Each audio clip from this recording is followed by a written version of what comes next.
This is the Ordinary Business Podcast for business owners who want honest conversations, a lean business, and an extraordinary life on their own terms.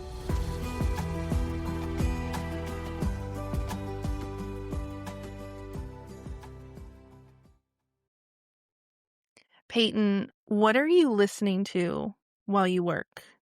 It really does depend on the day for me. And it really depends on where I'm at in my cycle and what my kids are doing too. But I make kind of a switch. Like some days I might have on like some conspiracy type stuff. And then other days I might just need some lo-fi. And then some days it's like the kids are being way too wild. I can't listen to anything because I have to make sure that they're not like jumping off the counter in the other room. So yeah, it fluctuates for me. I get that. I'm typically TV, but I do love some lo-fi radio. Yes. It's nice. But today we are talking about how you juggle homeschooling your kids and running a business. But before we get into that, can you introduce yourself and tell us what you do? Yeah, absolutely. So my name is Payton Moran, and I'm a business coach. I primarily work with people in the areas of client acquisition. So you're thinking messaging, marketing, and sales. You need all these different things, and these different problems come up at different times, and then it all works together. Like, it all functions together like a car. Like you need different parts of it to keep it going. So yeah, I've tried to niche down, but I don't. So I just help people get clients. What does a normal, quote unquote, normal day actually look like for you? Some moms are like color-coded schedules and others are just like total chaos. Yeah. Are you somewhere in the middle? Like what's your schedule like? I would like to think that I'm somewhere in the middle. I was this very type A person before I had kids. Like I was the color-coded girl. Everything was scheduled. I had the to-do list and we did it in consecutive order. And after I had kids, I just had to kind of let that go. Your house doesn't look staged all the time. It never is going to. They kind of dictate the schedule some days, and they have bad days just like we do, where they wake up and they're just in a bad mood. So I really just fall somewhere in the middle. And I always start with my non-negotiables. Like I just have found that I have had to radically prioritize things that are going to move the needle. So, content is a non-negotiable. Serving the clients is a non-negotiable. It took me a while to really get into this mindset, but the dishes are not a non-negotiable. Like having like an entire play session with Play-Doh every day, or setting up an elaborate, backyard toddler paradise. That's just not real. Some days you do stick them in front of the TV for a little too long, and some days you don't get anything done because they just control the schedule. So it's such an interesting place to be, especially as a person who I feel like I have that natural drive and ambition, and I'm ready for the next thing, and I'm ready for the visibility, and I'm craving the bigger goals. But I have to intentionally pull myself back because at the end of the day, yes, the business is a priority, but the business is a vehicle to be home with my kids. So I really have to work on pulling myself back often and just saying like, okay, what's the most important thing? The most important thing is not necessarily that I host another masterclass right now, or start a podcast, or collaborate with this person that I really like. Maybe the priority really is just doing homeschool every day, posting content every day, and letting the little things kind of fall to the wayside. I have really had to let go of the cleanliness. That was a big thing for me. Not saying that my house is dirty by any means. Right. Like, I'm not, like that or anything, but just learning that sometimes that stuff has to sit for a while in order to get the other things done.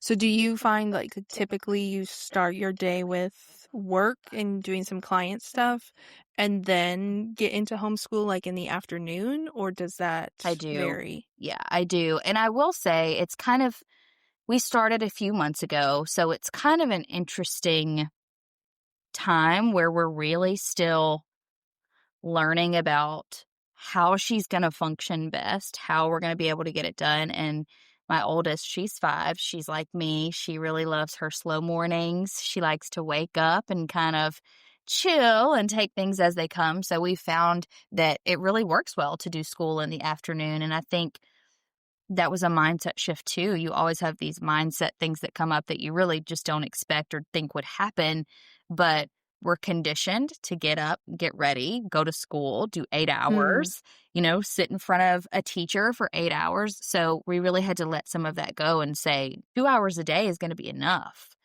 Oh, An yeah. hour, 2 hours a day. And the great thing about homeschool is you get so much more done Mhm. in such a faster time. I think a lot of people are really worried about the time commitment when it comes to starting homeschool, especially if they are, like me, have a business from home. And it really doesn't take as much time as you think it's going to, because a lot of time spent at school is in those transitions and reeling the kids back in, and everybody's talking to each other. So if you can keep your kid focused for a little bit, then you can, knock it out. Yeah, that's one of the things I hear the most. I have a friend here that homeschools, but that the time commitment is the thing I hear the most of, like, Hmm. no, it's just a small part of the day. Like, to be honest, some days we don't.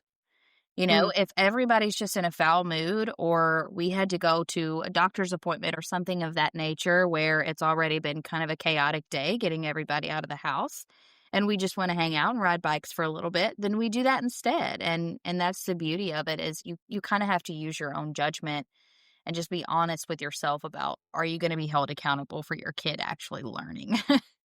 yes. What do you feel like is the hardest part to juggle? Is there stuff in business that you're like, I'm just not going to do that right now? That is not part of this season. Absolutely. One of those things for me is writing. I Mm, really love to write. So ideally, I would have a blog and I would be really active for my email list and things like that. But that doesn't happen right now, because one of the things that's hardest for me is just the thought processes. Right? mm, You're trying to think of content, or you're trying to stay inspired. You're trying to hold your train of thought while you're writing or even filming, and somebody screams, somebody falls, somebody, lets all the dogs in at one time, and you just really lose that thought loop. So that's been one of the hardest things juggling for me. It's honestly not even the tasks, right, that are hard. It's really just the mental load of making sure that I get those big things done. And one of those huge things is content. And it's not even serving clients, because a lot of my clients, when we're off calls, we're just in voice chats, or we're on Instagram or in Voxer or something like that. And it's really not hard to respond to them, because they all have kids too. So if somebody screams in the background, or, is playing, they don't really mind. And I can just kind of rapid response to them. It's mhm. really just sitting down and trying to get the content done. Yeah, that Is makes the hard total sense. I'm the same way when I'm writing an email, a caption, a blog, like, if there's an interruption, Yeah, it's gone. it just it's it's so easy for me. I mean, even Yep. when I'm Voxering friends, I will, just be sitting here at my desk, just talking into my phone, and then I see a notification pop up, and I'm like, "What was I saying?" Yeah. Part of one reason why I do love talking about messaging and messaging strategy so much is because it helps take some of that thought process out of it. Mm, And when your messaging is on point and you're bringing in the right people, there's not as much of this pressure. Do forget a thought, or if my dog barks, those things happen where you're just living daily life, then my clients are the type of people that are just chill about it. They're in the same yeah. situation. We're all doing it together. So This episode is sponsored by Sharon Z Consulting. You started your art business for the love of the craft, but strategy, sales, projections, and marketing feel like a slog. Work with a seasoned business coach with more than 20 years of experience in jewelry and craft work. Learn more at sharonz-consulting.com. I love that. Have you had to change any of your offers or your services to kind of fit this new schedule? absolutely. I have primarily in the past, probably, I would say 3 years, have been primarily working with people one on one, and love working with people one on one. And I've had to kind of pull back on that a little bit and say, okay, what do I reasonably have time for? Once again, to give someone my mental load, because there is a mental load when you have a one on one client. You think about their business, whether you try not to or not. It's like the therapist Mm-hmm. that goes home and thinks about the person that just told her something crazy today. So I've really had to pull back on how many one-on-one clients that I have and then fill the gaps with group. So that's something that Mhm. I've had to strengthen in myself because when I first started coaching, you know, 3.5, 4 years ago, I did not feel like that was my strong suit. I felt like, one-on-one was my strong suit, but leading a group and facilitating a group, in a way where everybody gets served and we stay on task was not necessarily my strong suit. So that's something that I had to work on and skill that I had to improve too to be able to continue building a business that would fit my lifestyle. And something that I've loved incorporating too is the Voxer messages. I love doing Mhm. Voxer coaching, anything voice text. I feel like that is just so not only accessible, but just really like it works because you're meeting each other in the middle of the day where you're at, versus we're meeting once a week. I might have had a spiral on Wednesday. I don't see you till the next Monday. By then, I'm in a totally different place. I needed you back then. So, yeah, so that it's all worked out for the best. Yes, I like that, and I have seen a lot of people offering Voxer, like, not even just business coaches, but, like, designers and copywriters, like, just another access point, and I just like that it's kind of taking into consideration that we all have different lives. Some of us have kids, some of us are like to work from a coffee shop and don't wanna have to, like, go home to sit on Zoom for an hour. So, what keeps you running when the day goes sideways? Besides God and just saying, like, let me stop and say a prayer and, like, maybe let me take a second to just, pour into myself and self care. That's like, that's a journey, realizing that you need to do that and recognizing when you need that. But I think one of the biggest tools has just been I always say messaging, but it is, going back to a documented foundation. And so that kind of helps me, get myself back into that train of thought. One thing that I love to recommend to my clients, I call it a content spank bank. So essentially, like when you're feeling just drained of inspiration, like have some place where all of your ideas just live. And for me, I keep it really Mm. simple, and that's just my notes app. So Mhm. just, anytime that I do have an inspiration moment or something where I feel like, "Ooh, that'd be a really good piece of content." I literally just put it all in one place. And, sometimes I wake up and I've written something at 12 o'clock in the morning and I have no idea what I was talking about. But Mhm. other times I'm able to just tune back into that train of thought. And when I have time, just get inspired again about it. Yeah, I think the Notes app is one of the most underutilized things as business owners, like, whether it's a brain dump or just those middle of the night thought, Translates between my phone and my computer. Like that's a big thing for yes. me is being able to sync stuff up so that I can literally just resume work whenever, and Mhm. sometimes content for me doesn't look like going to a coffee shop or getting away from my kids. It looks like, okay, we just pulled up at home from the grocery store. They fell asleep in the back. I'm going to film my stories. I'm going to write a caption. I'm going to pop into my notes app.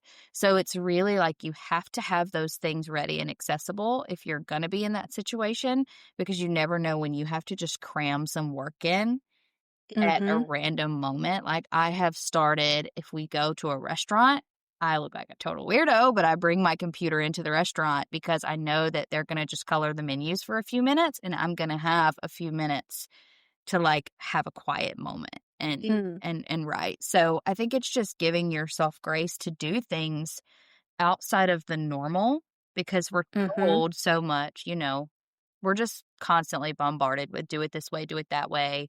Here's this, here's that. And I think just being open and giving yourself grace to do something in a way that works for you. Like I cannot batch content. I do not have enough brain space to do multiple pieces of content like at one time. So I let it go, even though every coach has told me ever, like, you're going to stay consistent when you batch. I'm like, I'm sorry. It is what so just giving yourself grace to be like, I don't have to do it one way. I Mhm. think it's been probably the biggest thing that I have to lean on.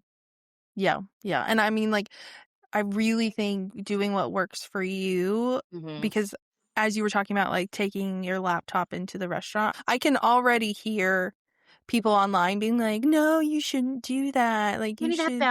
Mm. boundaries. Yeah, like, but I'm Some of like, us "But don't you have are the work home they all do. day." Yeah, like, Yeah. you have all this other time with your kids, Yeah. and so I feel like some of that online advice, it doesn't Yeah. there's the lack of nuance. It doesn't take into consideration, like, what does the rest of the day look like? What does the rest of your life and your family and all that look like?